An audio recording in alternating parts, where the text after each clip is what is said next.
a origem exata do karatê ainda é um grande mistério. Contudo, uma compilação de importantes eventos históricos leva ao resultado da arte que hoje ditosamente conhecemos.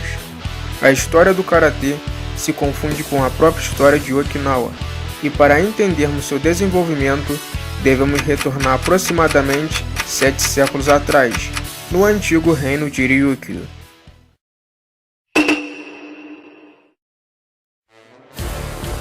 No período Sanzan, século XIV, o reino de Ryukyu era dividido em 3 reinos independentes que competiam entre si pela supremacia. Eram eles Rokuzan, Chuzan e Nanzan. Esse conflito durou aproximadamente entre 1314 a 1429, até que finalmente o reino de Chuzan saiu vitorioso. Após sua vitória, seu líder, Shohashi, unificou os 3 reinos, tornando-se assim o primeiro rei do reino de Ryukyu.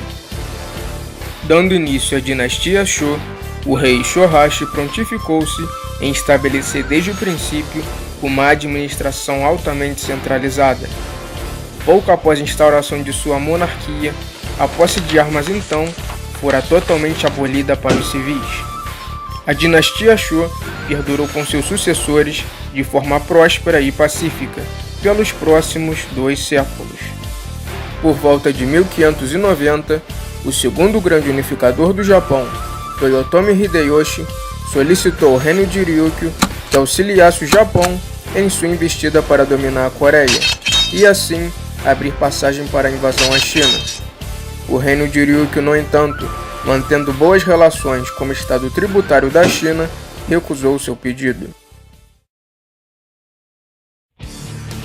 A renúncia de Ryukyu não fora esquecida pelo shogun japonês, e em 1609, o terceiro grande unificador do Japão, Ieyasu Tokugawa, enviou as tropas do poderoso clã Shimazu a Ryukyu, sendo então surpreendida por uma invasão que dominou completamente o reino em pouco tempo.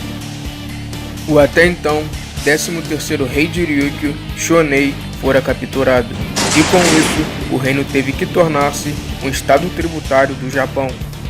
O clã Shimazu decretou a abolição da posse de armas pela segunda vez na história do reino, desta vez não aplicando-se apenas aos civis, como também a toda a alta classe do reino de Ryukyu, como militares e aristocratas, deixando-os assim totalmente à mercê do domínio japonês.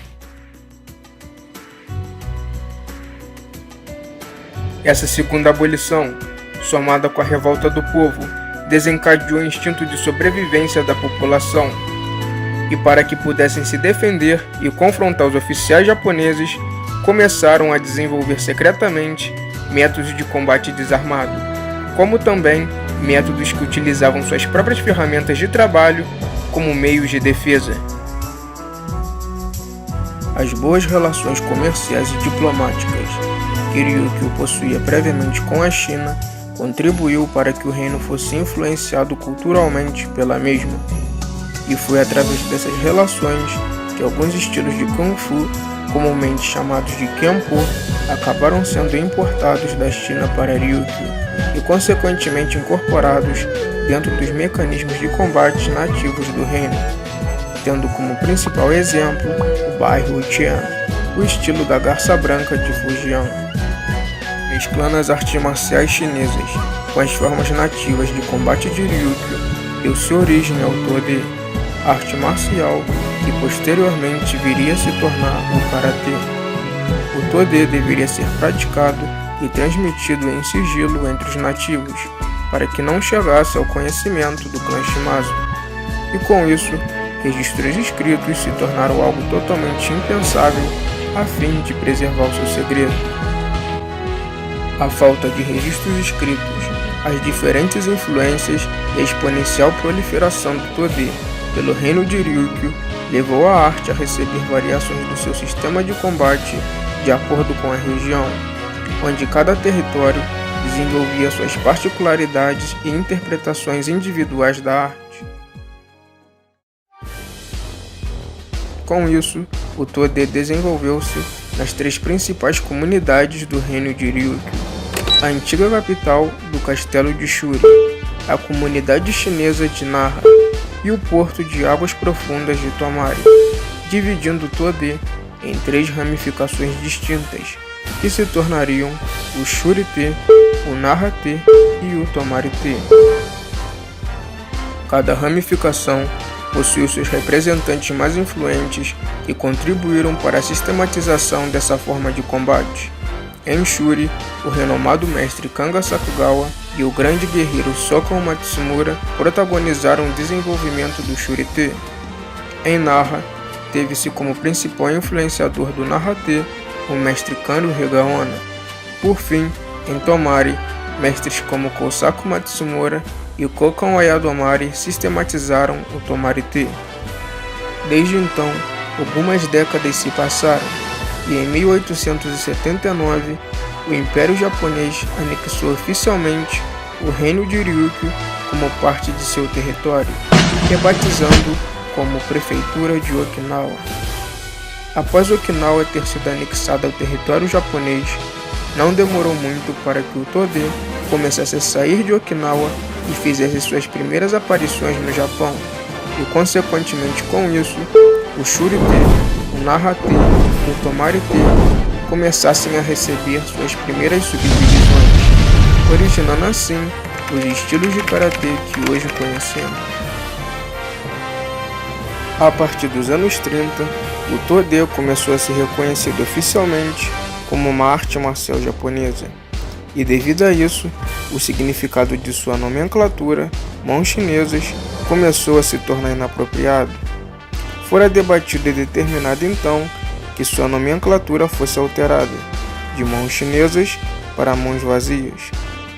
Visto que mãos chinesas e mãos vazias eram palavras homônimas, ou seja, possuíam a mesma pronúncia de karatê, o termo Tode caiu efetivamente em desuso. Outras adaptações significativas foram incorporadas a fim de aproximar mais o karatê aos moldes culturais nipônicos. Com isso, foram adotados os uniformes de treinamento do judô, seu sistema de graduações e normas de etiqueta, e lições de karatê em escolas e universidades tornaram-se rapidamente populares. O Japão presenciava um crescimento exponencial do karatê por toda a parte. A partir dos anos 50, começaram a surgir as primeiras organizações oficiais de karatê, sistematizando sua metodologia de ensino. Na mesma década, o karatê, que originalmente fora desenvolvido como prática espiritual e defesa pessoal, ganhava agora uma nova modalidade, o karatê esportivo. Esse último evento influenciou substancialmente para que o karatê logo se popularizasse no Ocidente após a Segunda Guerra Mundial, e assim se espalhasse ao redor do mundo. Nos anos 70, o karatê ganhou suas primeiras aparições dentro do cinema, popularizando-o ainda mais ao decorrer das décadas. Hoje, no século XXI, o karatê continua se transformando gradativamente. Quais mudanças possivelmente o karatê ainda se submeterá nos próximos séculos? Isso certamente é um grande mistério, mas se há algo que possamos ter certeza é que as nossas atitudes de hoje refletirão os dias de amanhã.